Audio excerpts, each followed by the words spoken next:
In some of your CDs, you mentioned that everything that has ever been thought still exists. Isn't that wonderful?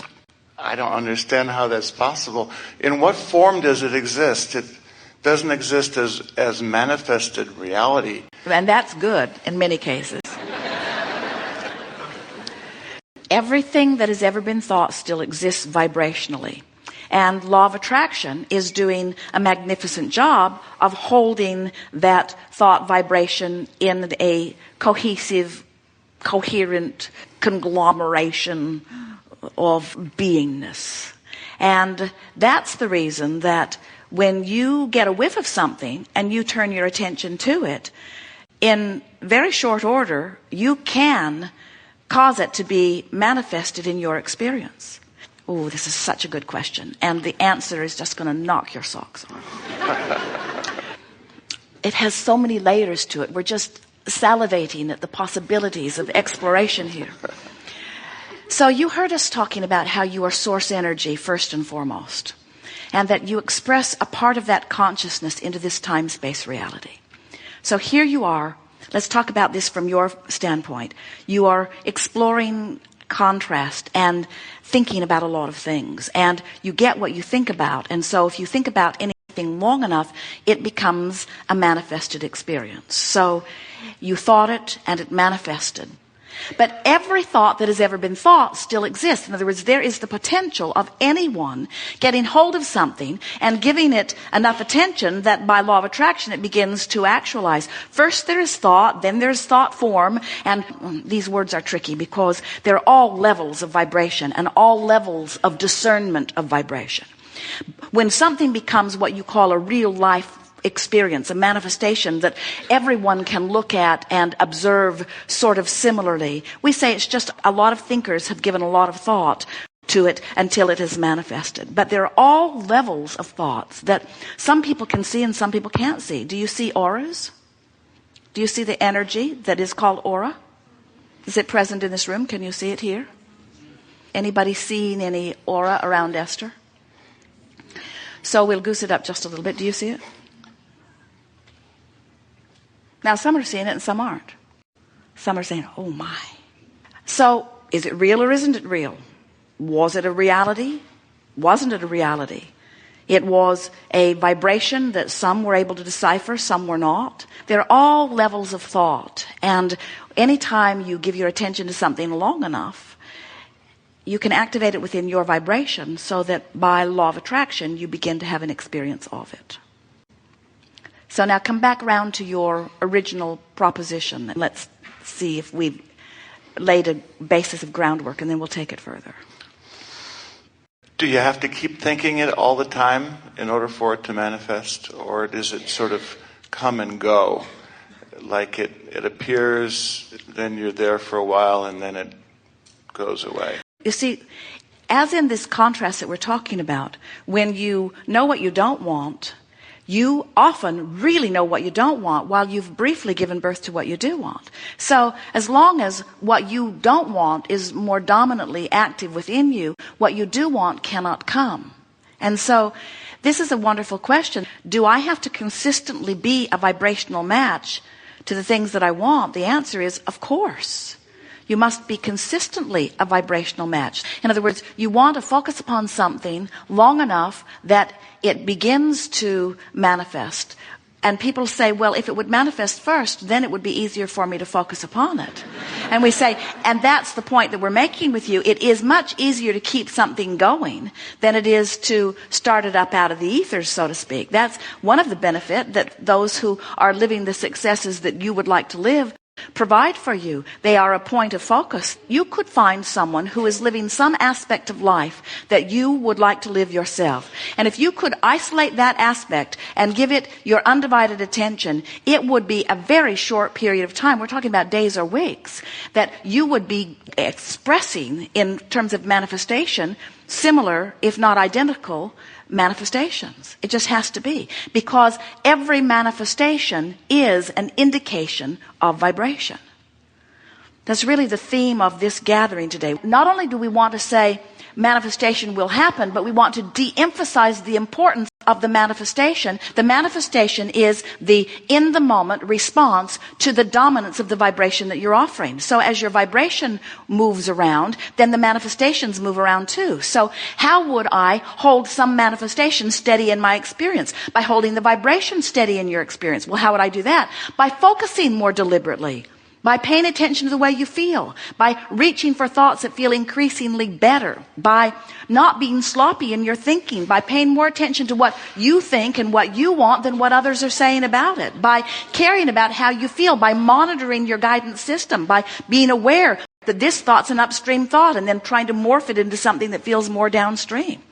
By caring about how you feel, that's how you begin to maintain a vibration that is consistent, that brings you consistent results. Oh, but manifestations don't stick around very long. They just don't. Have you ever had a house that you left unoccupied? And it just begins to deteriorate at an irrational rate. Take your attention from anything, and the forces that hold it together begin to dissipate. But that doesn't mean that they cease to exist. They can be reactivated at any time. We would like to submit to you that you are such an expansive being, that the future is so much more interesting than the past, that rather than thinking about maintaining a vibration, instead think about growing one. Think about the expressing of the new idea. That's what a passion for life will bring to you.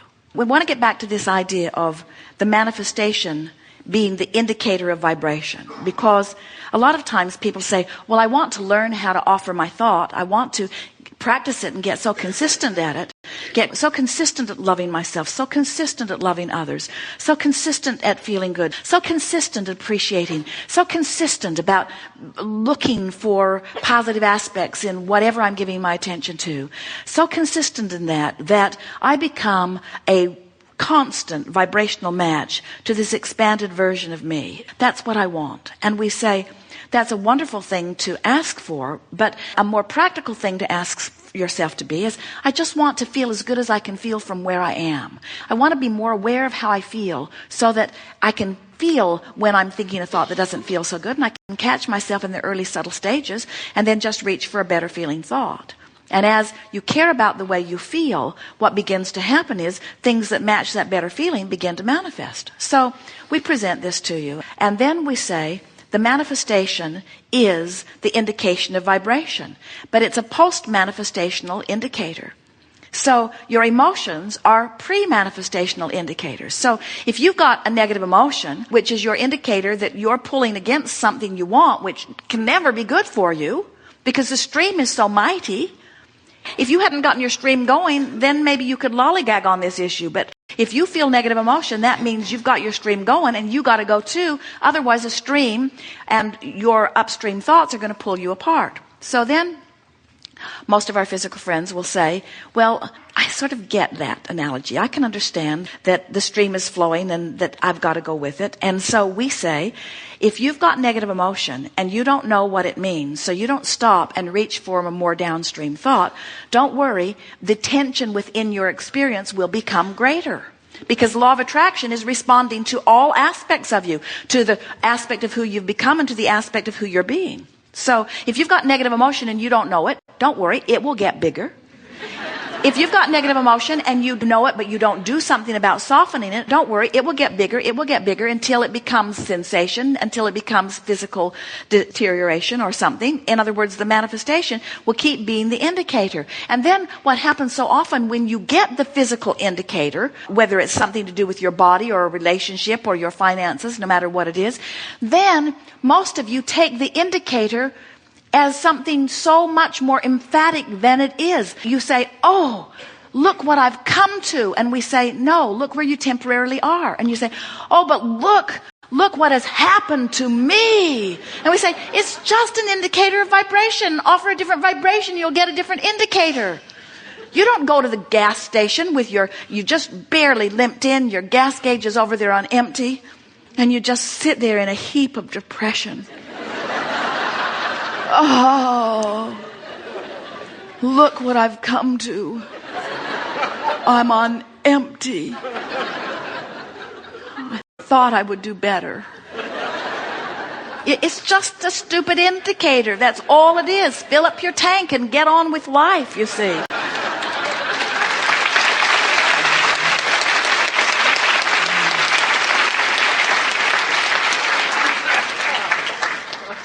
So we've gone quite a ways from your very soft and gentle question. So tell me about these thoughts that will always exist to manifestational indicators. But all of it is part of the plethora of vibration that equals life experience. And you are vibrational beings first and foremost. That's who you are.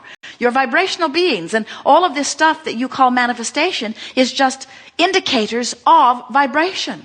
So if you want to change any of those indicators, change the vibration.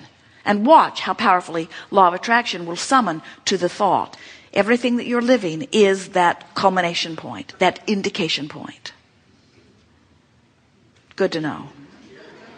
The best. It's a wonderful thing when you begin to realize that you are physically focused, but you have the energy that creates worlds surging through you. And when you see a child or a beast who is offering no resistance to the energy that creates worlds, and you see the clarity and vitality of that being, and in doing so you hold yourself as a vibrational match to it and allow some of it yourself, as you begin to pick from the best of life and use that as your excuse to line up with that which is the best of you, then you come into full function of who you are. Clarity and inspiration and health, all that good stuff. Very good. Thank you so much. Yes, indeed.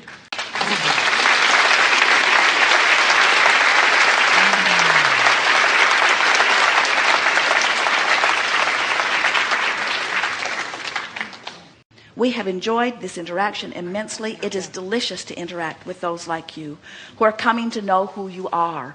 We make way too much of this. Just get a little car and hide it in your room for a little while and show yourself that you can tell which way is the right way and which way is in opposition to what you want. Reactivate in a conscious way the guidance system that is within you and watch how this universe knocks itself out to provide circumstances and events to accommodate you in the unimaginable, for most people, unfolding of a magnificent life. As you begin to just softly apply a little bit of what we've chewed on here together today, those who watch you will stand in amazement as they acknowledge that it seems that no sooner do you mention that you want something, that some aspect of it flows into your experience. They will begin to describe you as someone full of energy and life, someone clear-minded and resilient, someone who bounces back fast, someone who's not afraid to get out there and explore, someone who's insightful and interested, someone who is deductive and reasonable, somebody who is exploring and coming to personal conclusions without pushing against the conclusions of others. They will describe you as someone who's always nice to be with, someone that always makes them feel better once they've interacted. They will describe you as someone who gives benefit to everything that you give your attention to. You sort of shine a spotlight of well-being and soothing on everything that you give your attention to. This is who you are. This is the being that you were born to be. And anything less than that is not enough for you. And that's why you sometimes feel negative emotion. There is great love here for you. And as always, we remain eternally and joyously incomplete.